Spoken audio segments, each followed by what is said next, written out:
Dios te bendiga grandemente en esta maravillosa y preciosa mañana. Sea Él tu ayudador en estos tiempos de calamidad, de dificultad, de incertidumbre, de sufrimiento, de dolor, de tristeza o de enfermedad. Cualquiera sea la circunstancia de tu vida, Dios te socorra, te favorezca y te consuele. Estamos en la carta del apóstol Pablo a los Efesios. En el capítulo 2, la palabra de Dios dice así: Y Él os dio vida a vosotros, cuando estabais muertos en vuestros delitos y pecados, en los cuales anduvisteis en otro tiempo, siguiendo la corriente de este mundo, conforme al príncipe de la potestad del aire, el espíritu que ahora opera en los hijos de desobediencia, entre los cuales también todos nosotros vivimos en otro tiempo en los deseos de nuestra carne, haciendo la voluntad de la carne y de los pensamientos, y éramos por naturaleza hijos de ira, lo mismo que los demás. Pero Dios, que es rico en misericordia, por su gran amor con que nos amó, aun estando nosotros muertos en pecados, nos dio vida juntamente con Cristo. Por gracia sois salvos. Juntamente con Él nos resucitó y asimismo nos hizo sentar en los lugares celestiales con Cristo Jesús, para mostrar en los siglos venideros las abundantes riquezas de su gracia, en su bondad para con nosotros en Cristo Jesús. Porque por gracia sois salvos por medio de la fe, y esto no de vosotros, pues es don de Dios, no por obras para que nadie se gloríe, porque somos hechura suya, creados en Cristo Jesús, para buenas obras, las cuales Dios preparó de antemano para que anduviésemos en ellas. Que Dios bendiga su santa y preciosa palabra. Bueno, mis amados, Pablo ha venido orando por esta iglesia para que tenga discernimiento, para que Dios le quite el velo en aquellas áreas donde todavía el panorama se le hace oscuro, en aquellas áreas donde todavía aún no ven con claridad. Y Pablo, de una u otra manera, está atacando las falsas doctrinas que quieren apabullar a la iglesia, en este caso a la iglesia de Éfeso. Sí, no son mediante rituales, no es mediante prácticas, no es haciendo uso de la filantropía, no es haciendo eh, obras específicamente para presentarme como bueno delante de los demás. No tengo que agradar al hombre, tengo que agradar a Dios. Bueno, agradando a Dios podría también terminar agradando al hombre, pero en esencia lo importante es agradar a Dios. Y la palabra hoy en esta mañana nos dice de una u otra manera que por nuestra pasada manera de vivir, por nuestra forma de vivir anterior, nosotros vivíamos, o perdón, estábamos muertos.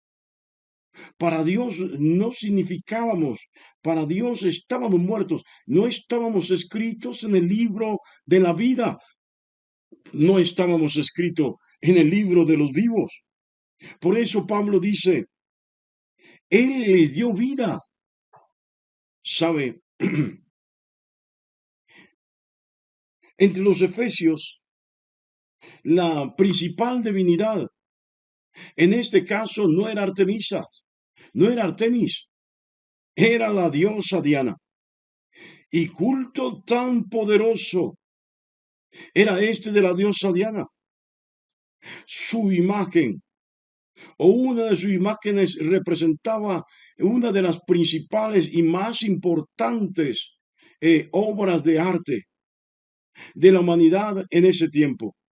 Sí, una de las grandes maravillas de la humanidad. Y la economía de esta población dependía de la adoración, del culto a la diosa Diana. Sí. Entonces Pablo le está diciendo a esta iglesia, ustedes estaban muertos, ustedes no estaban vivos. ¿Por qué? Porque venían adorando lo que no era Dios. Estaban sumergidos, ahogados en medio del culto a la diosa Diana. Y él le dice, pero Dios en su misericordia, a él le ha placido. Él quiso darles vida a ustedes, que antes estaban muertos. Y lo dice de una manera muy específica, cuando estando muertos en sus delitos y en sus pecados. Ya lo había escrito a la iglesia de Roma. Por cuanto todos pecaron, todos están destituidos de la gloria de Dios. Y esto no es otra cosa que estar muertos para Dios. Pero la iglesia de Éfeso le dice, ahora ustedes viven para Dios. Antes estaban muertos para Dios. Antes ustedes estaban entre los muertos, mas ahora han vuelto a la vida. Sí.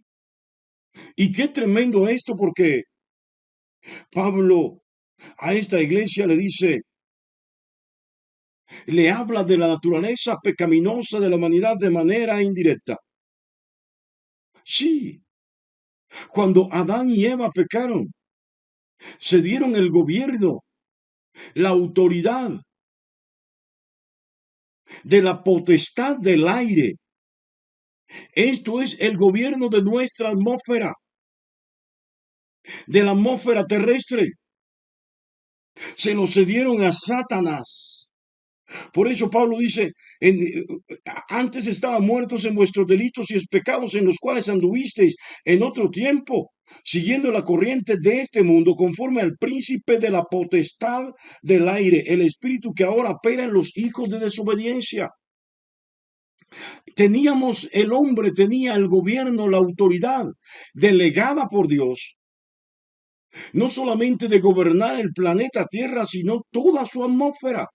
Cuando Adán y Eva pecan, lo que hacen es ceder este gobierno a Satanás y a los demonios. Sí, óigalo bien. Y desde ese pecado, Pablo le está diciendo a la iglesia de Éfeso, y digámoslo así, a la iglesia en general, que desde aquel pecado, la humanidad, el hombre no vive conforme al plan, al propósito, al llamado de Dios, sino que sigue la corriente de este mundo. La palabra corriente es fuerza, energía negativa, energía que destruye.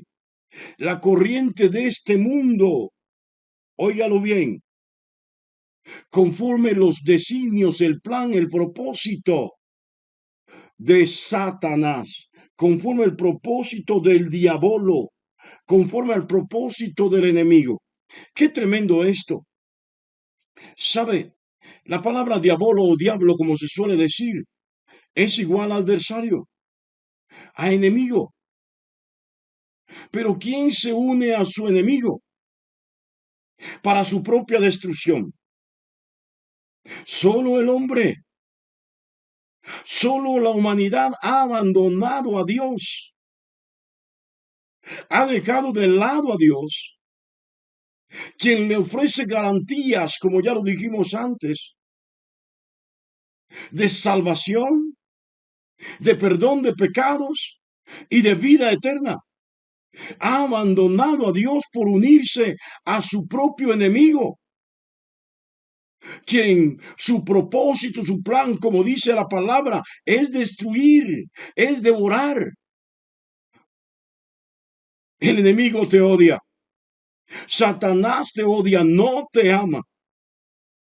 Y él lo que quiere es que hagan la voluntad tuya, entre comillas, haciéndola de él, en lugar de hacer la voluntad de Dios para tu propia destrucción.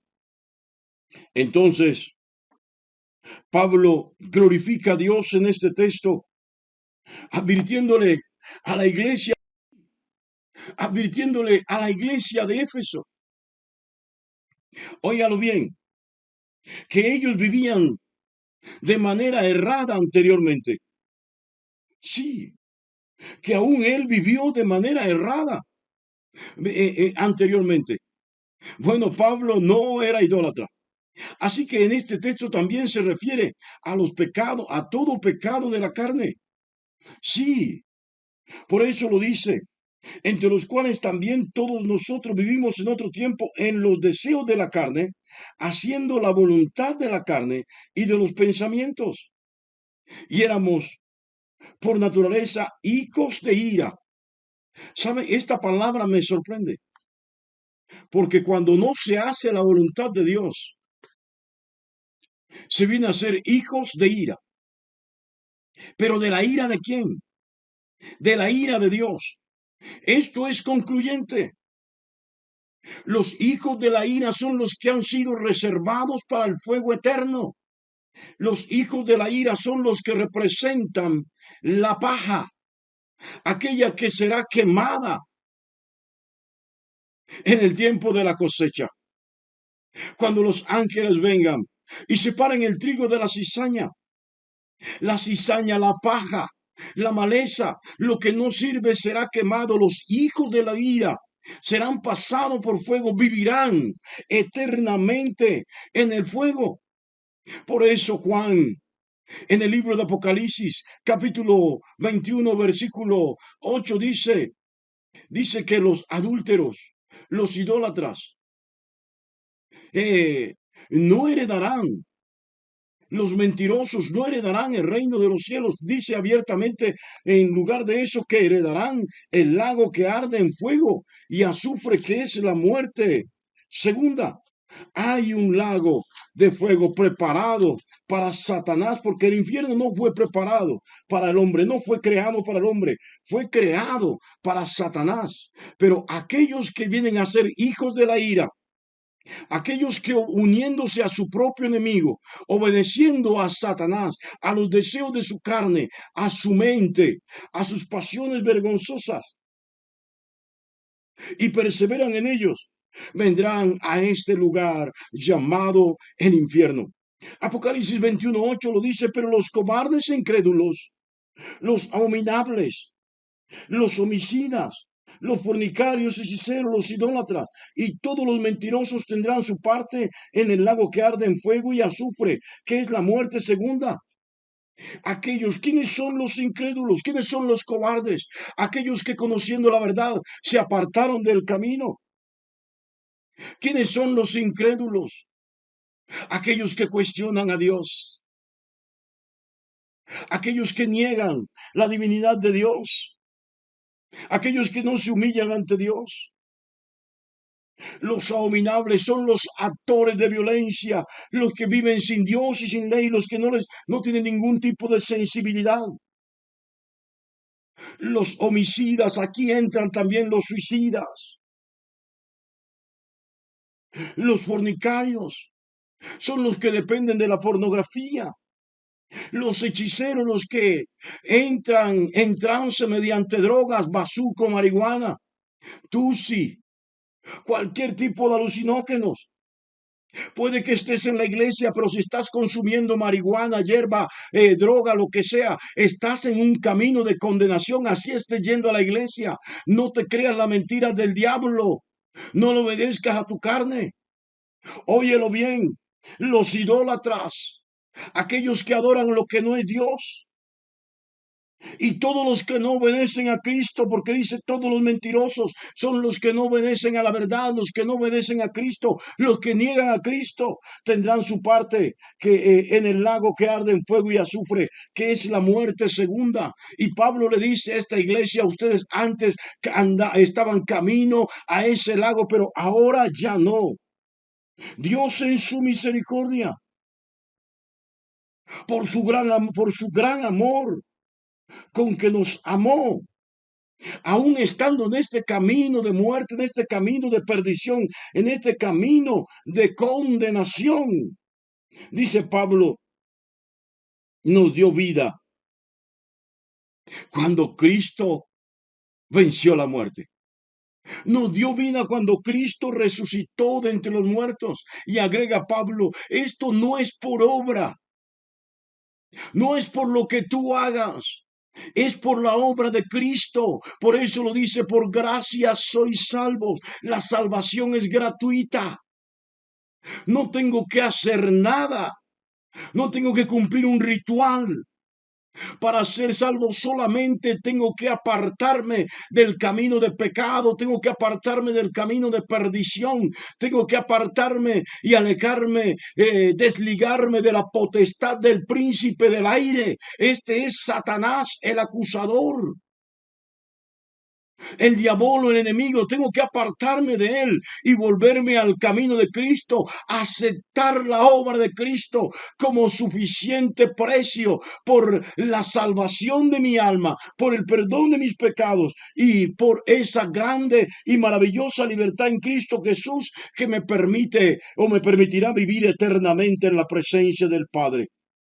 Por eso Pablo le dice a la iglesia de Éfeso y hoy nos los confirma y juntamente con él, cuando Cristo resucitó, dice Pablo, con él todos los que estábamos muertos hemos vuelto a la vida. Óigalo bien. Y lo dice en presente, como quien lo ve en el futuro. Y así mismo nos hizo sentar en los lugares celestiales con Cristo. ¿Dónde está sentado Cristo? ¿Dónde está Cristo hoy? Pablo dijo, está sentado a la diestra del Padre, en el trono de la gracia. Él es el príncipe de paz. Él es el rey de justicia, el príncipe de justicia. Es el rey de Salem, de Jerusalén, de Jerusún. Óigalo bien, no sé si está entendiendo en esta mañana. Pero Pablo le está diciendo a la iglesia de una manera muy particular, un día nos vamos a sentar con él. Y el libro del Apocalipsis lo revela cuando habla de los dos, de los tronos que habrán en la venida del establecimiento del reino. Lo habla abiertamente. Estaremos, nos sentaremos con él, reinaremos con él. Sí, y dice abiertamente para mostrar en los siglos venideros las abundantes riquezas de su gloria. Esta misericordia de Dios es sobreabundante. Y Pablo termina o insiste diciéndole a la iglesia de Éfeso que es salva por gracia, que ha recibido un regalo que no se merecía. Sí, óigalo bien, no tienes que esforzarte para llamar la atención. La gente se esfuerza para llamar la atención de los hombres, para llamar la atención de su esposa, de su esposo, de papá, de su amigo, de su novia, de su novio, de su jefe, de la gente del barrio. La gente se esfuerza sobremanera para esto. ¿Por qué no te esfuerzas para llamar la atención de Dios? ¿Sabes? Dios ha dado lo máximo para llamar tu atención. Ahora solamente tienes que mirar, levantar tu mirada y apuntar tus ojos hacia Jesús. Sí, óigalo bien. Y lo único que nos pide Dios en este tiempo es que tengamos fe en Él y creamos en la obra redentora de Cristo para salvación de nuestras almas. Sí, es un regalo de Dios, dice Pablo. Es un regalo de Dios. No hay que hacer rituales. No hay que sumergirse en una cantidad de actos ceremoniales para, para tratar de llamar la atención de Dios. Dios ya está pendiente de ti, solo está esperando que fijes tu mirada en Él. Óyelo bien. Él ha dejado claro en esta palabra que no te merecías la salvación, que no eres digno de salvación, que estabas muerto tú y yo en nuestros delitos, en nuestros pecados, pero a Él le plació salvarnos. Ahora tenemos que activar la fe. Ahora que tenemos que creer que esto es real y que pronto Eso se consumará. Óigalo bien. Cuando Cristo murió, ahí todos morimos. Pero cuando Cristo resucitó, todos hemos vuelto a la vida en Cristo Jesús. Así que pronto Él vendrá y nos resucitará, nos levantará de nuestras tumbas. Los que estemos muertos, dice Pablo, y los que estén vivos serán tomados. Anhela, espera la venida de nuestro Señor y Salvador Jesucristo. Dios te bendiga grandemente en esta maravillosa y preciosa mañana.